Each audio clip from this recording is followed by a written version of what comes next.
Bonjour à tous, bienvenue sur CryptoForce. Aujourd'hui, on va parler des NFT et surtout, qu'est-ce qui se passe avec les NFT parce qu'en 2022, il y a eu un effondrement des échanges et des volumes de transactions des NFT et pourtant, en plein paradoxe, en même temps, il y a une évolution et vraiment une atteinte d'une cassure des records dans les NFT en termes de prix, mais aussi en termes de technologie. Et c'est surtout ce qu'on va voir là, parce qu'en ce moment, il y a une nouvelle technologie qui émerge derrière les NFT et qui est en train de bouleverser un petit peu l'écosystème des crypto-monnaies, surtout des NFT.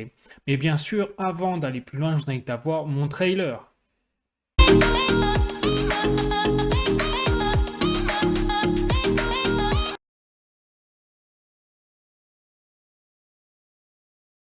Effectivement, j'ai fait un article comme d'habitude sur mon site cryptoforce.fr que je vous invite à visiter si vous le souhaitez à tête reposée.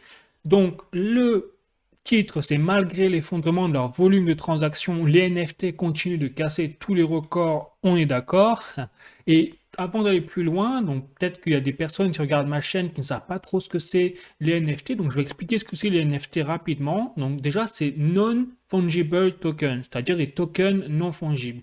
Donc des NFT sont bel et bien des crypto-monnaies, appartiennent bien à l'écosystème des crypto-monnaies, parce qu'ils sont fondés comme le Bitcoin sur la blockchain. Mais par contre, à la différence du Bitcoin qui lui est composé de tokens fongibles, c'est-à-dire que sur les 21 millions de bitcoins existants, vous n'avez pas un seul token bitcoin qui est différent d'un autre token bitcoin.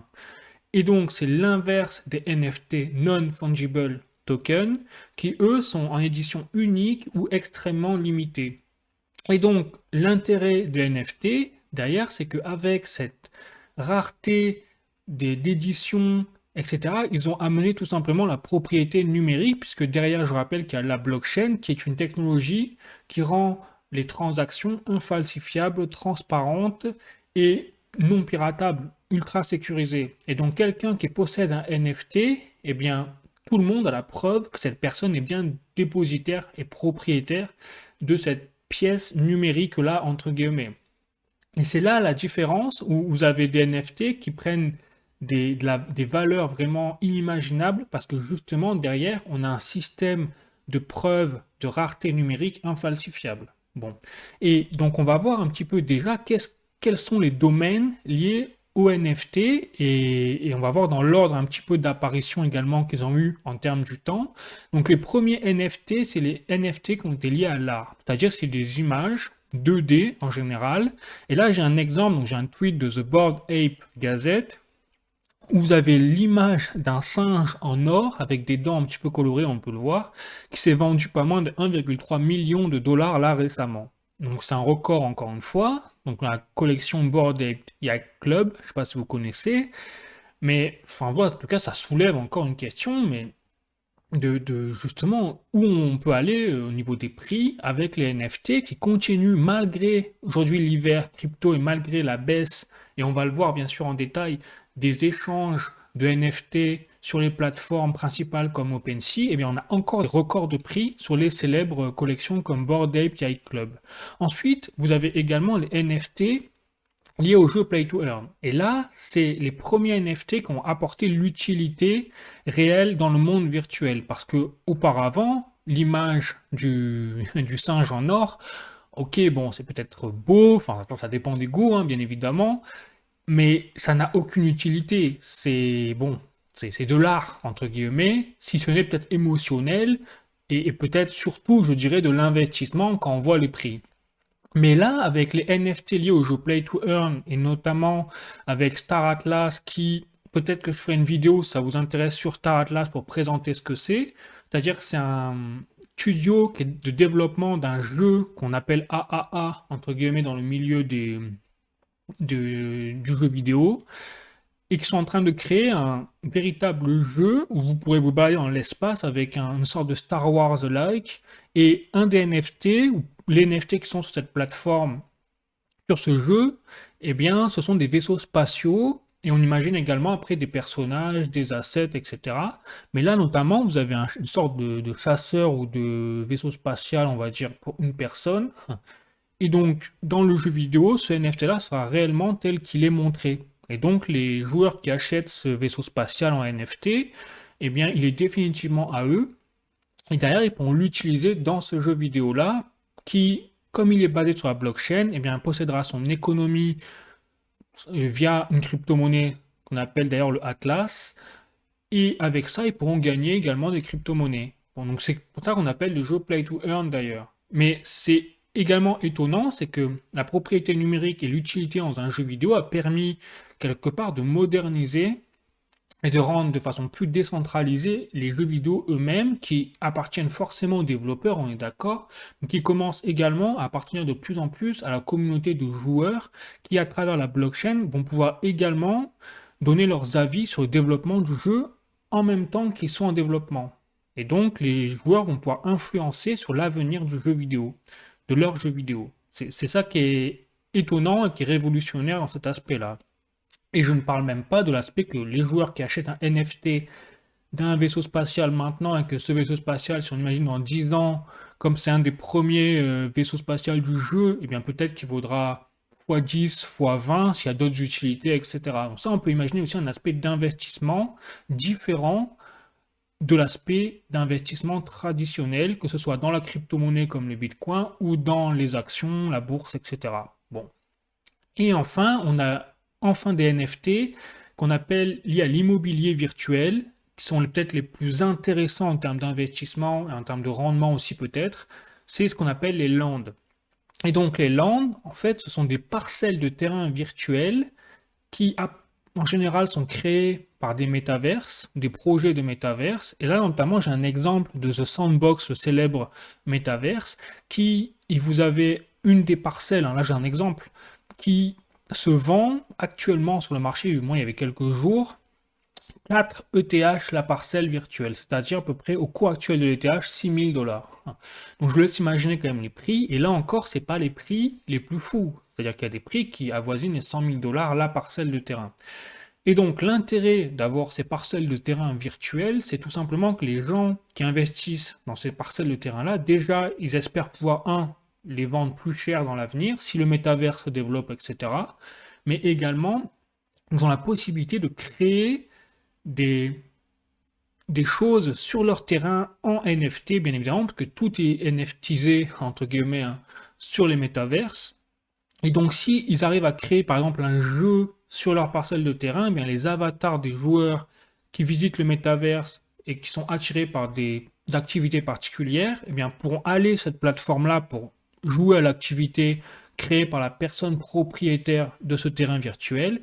Et ça engendrera également de la visite sur ce terrain virtuel et donc une forme de paiement rentabilisé au niveau mensuel, journalier, enfin peu importe, pour le propriétaire de ce terrain virtuel. Donc derrière, il y a un système de rente qui se met en place, et donc forcément, l'intérêt des gens qui achètent ce genre de terrain virtuel, c'est derrière créer quelque chose sur ce terrain-là. Et c'est notamment le cas des entreprises. Il y a de plus en plus d'entreprises qui s'intéressent au métaverse, et notamment il y a Carrefour par exemple qui a acheté il y a peu de temps, il y a quelques mois, une parcelle de terrain virtuel sur The Sandbox ou Decentraland, un autre métaverse, pour derrière, on imagine très bien créer un carrefour virtuel, et donc ça va permettre à l'entreprise de faire sa publicité dans le métaverse, et pourquoi pas de vendre également des NFT de, je sais pas, d'alimentaire peut-être, dans un futur proche, dans le métaverse, on imagine. Et donc quelque part, vous avez vraiment un dédoublement du commerce physique dans un commerce virtuel. Et on va le voir encore plus derrière, parce qu'il y a des nouvelles technologies qui sont en train d'émerger, qui vont permettre de plus en plus de limiter la frontière entre le réel et le virtuel, et on va voir comment et pourquoi. Bon, par contre, il faut d'abord noter là, donc j'ai le graphique sous les yeux de The Block, donc la source, au 8 février 2023, qui montre en fait l'évolution des transactions, des volumes d'échange des NFT entre 2021 et là 2023. Et on voit bien, vous voyez qu'on a eu le pic du Bitcoin début 2022, comme par hasard, on a eu un pic d'échange de volume de transactions de NFT, notamment sur OpenSea qui était largement dominante, on peut le voir là, et puis petit à petit, au fur et à mesure qu'on a eu un effondrement et une entrée dans l'hiver crypto du marché des crypto-monnaies, eh bien, on a eu un effondrement littéral de 90% des transactions de volume de NFT, jusqu'à peut-être un petit redémarrage là en début 2023, en février 2023, comparé aux autres mois. Donc c'est intéressant de voir quand même que les NFT, eh bien, ils se comportent aussi un petit peu à l'image du Bitcoin et des autres crypto-monnaies qui suivent les prix du Bitcoin. Donc ça, c'est intéressant à savoir. Mais par contre, ce qui est aussi encore plus intéressant, c'est de voir que en parallèle de ces prix-là pour et des volumes de transaction des NFT, il y a également l'aspect technologique des NFT derrière qui continue de croître. Et on va le voir également plus tard dans cette vidéo, qu'est-ce que c'est cette nouvelle technologie derrière les NFT qui a émergé là récemment, qui se fait connaître de plus en plus. Donc déjà, là, je vais passer maintenant vraiment à ce plan technologique et je vais vous parler du Wine Chain et de World of V. Alors, le Wine Chain, c'est une nouvelle plateforme liée au vin, donc Wine Chain, et le principe vraiment révolutionnaire de cette plateforme, c'est qu'elle permet d'associer des NFT du vin avec les véritables vignerons de la vie réelle. Et lorsque les clients font une commande d'un vin sur Wine Chain, eh bien automatiquement ils reçoivent la version physique de leur bouteille de vin, mais également un NFT de cette même bouteille de vin. Et donc là, je parle vraiment du dédoublement. Quand je vous dis que je parle du dédoublement de l'aspect physique, commerce, avec l'aspect virtuel, eh bien on y est. C'est-à-dire qu'on a un monde, on a un terme précis pour ça, ça s'appelle le digital. Et c'est pas fini, ce que vous avez là, je vais vous parler du vin, mais il y a également World of V, là c'est le V-Chain, une plateforme mainstream sur la blockchain chain. Si vous avez regardé mes précédentes vidéos sur les actualités crypto, je pense que vous avez déjà dû voir que j'en avais parlé. Et donc dans World of V, pareil, c'est un marketplace où il y a de plus en plus de choses. Par exemple, là, vous avez les tickets de loterie en NFT qui sont vendus, mais vous n'avez pas que ça, hein. Vous avez plein d'autres. Par exemple, là où je vais passer dans l'art, il y a plein d'autres NFT. Vous voyez, vous avez des images, un peu à l'image des Bored Ape Yacht Club, mais là, vous avez des prix quand même plus abordables. Bon.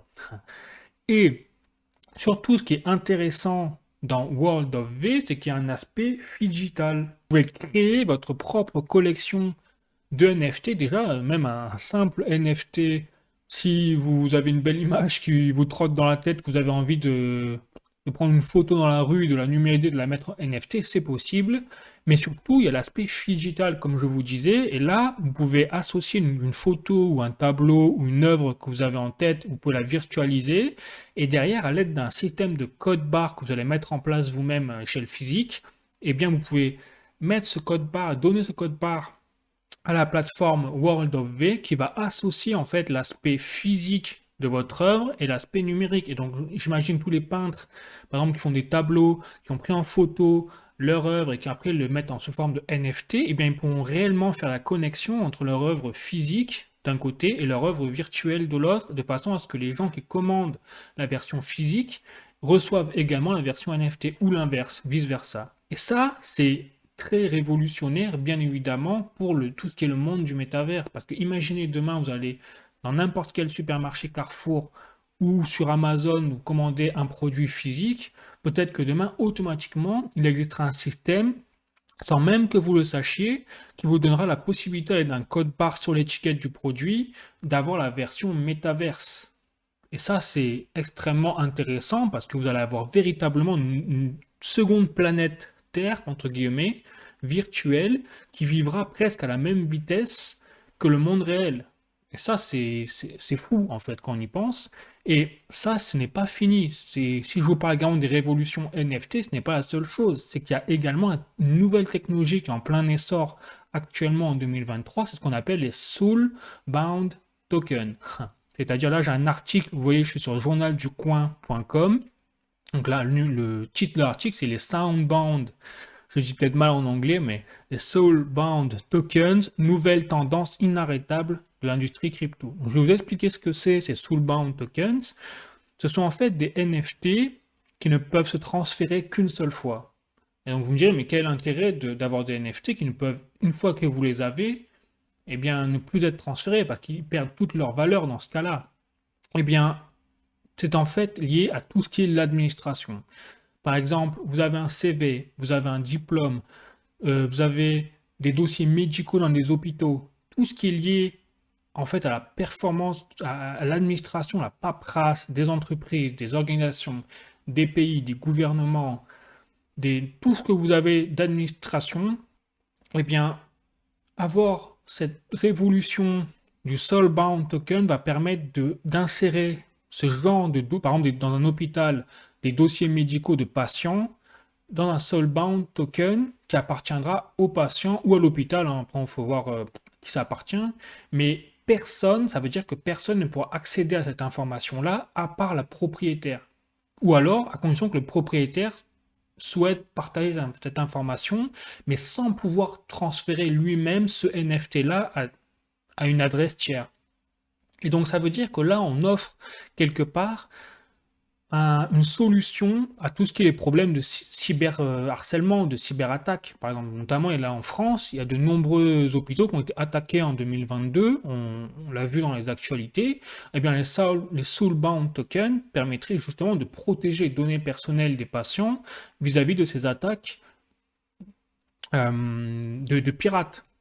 De même, par exemple, si demain vous avez un système où vous avez un CV ou un diplôme, et comme vous savez, vous avez des falsifications avec ce genre de possible avec des diplômes, eh bien, si vous créez un système de Soulbound Token, infalsifiable, eh bien, peut-être que demain, les candidats pourront donner leur diplôme sous forme de Soulbound Token de façon à rendre leur diplôme infalsifiable et donc d'assurer quelque part de créer une preuve que leur diplôme existe bel et bien pour les recruteurs. Voilà. Et donc là, je parle de pans, mais bien sûr, après, derrière, c'est infini, c'est toute l'administration mondiale qui peut être largement sécurisée dans un premier temps, mais également optimisée, parce que derrière, vous mettez la blockchain en place. Et donc, vous amenez la transparence dans l'administration, vous amenez la traçabilité, parce que ô combien on sait comment en France, l'administration, malheureusement, est réglée, notamment je pense aux impôts, je pense à la sécurité sociale, il y a des fraudes, on ne sait pas où vont nos impôts par exemple, comment ça se passe. Et bien là, on aurait tout un système qui permettrait d'accéder à ces informations-là, ou de les sécuriser, etc., mais à titre personnel. Et donc, c'est vrai qu'il y a de plus en plus de personnes, notamment, qui sont concernées, se sentent concernés par qu'est-ce qu'on fait de nos données personnelles, notamment sur Facebook, par exemple. Qu'est-ce qu'ils font nos données personnelles? Et là, on parle du big data. Et donc, le Soulbound Token, en fait, n'offre pas du tout d'évolution technologique vis-à-vis des investissements NFT. Il y a déjà pour ça les jeux Play to Earn, il y a déjà vous avez vu les NFT liés à l'art avec 1,3 million de dollars le NFT. Vous avez également l'immobilier virtuel, les lands, et là, les Soulbound Tokens offrent vraiment une alternative pour tout ce qui est administration. Donc c'est hyper intéressant là-dessus. Donc voilà, donc la conclusion, c'est vraiment ça, c'est que malgré eh bien, la chute du marché crypto de façon générale en comptant les NFT, eh bien, la technologie de la blockchain, elle continue d'évoluer. Et c'est ça que je pense qu'il faut retenir. Il ne faut pas regarder les prix, il faut regarder derrière la technologie et les projets, qu'est-ce qu'ils apportent pour le bien de l'humanité, quelque part. Mais à condition, encore une fois, que les humains utilisent ces outils-là à bon escient, comme tous les outils, bien évidemment.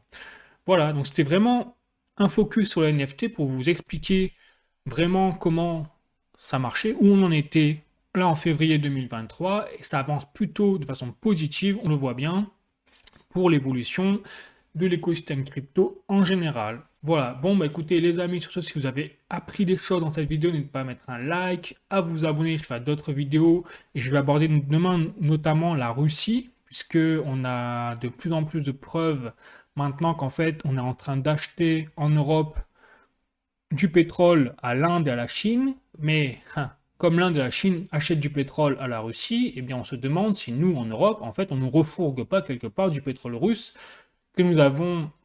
dont nous avons l'interdiction d'acheter aux Russes. Mais bien sûr, le revers de la médaille, c'est que, ok, on a du pétrole, mais on le paye plus cher, et donc en fait, on fait juste un détour en achetant du pétrole russe à la Chine et à l'Inde. Donc j'ai abordé tout ça demain dans une nouvelle vidéo, je vous invite eh bien, à la voir également demain, et puis sur ce, moi je vous fais la bise, je vous dis à bientôt, ciao.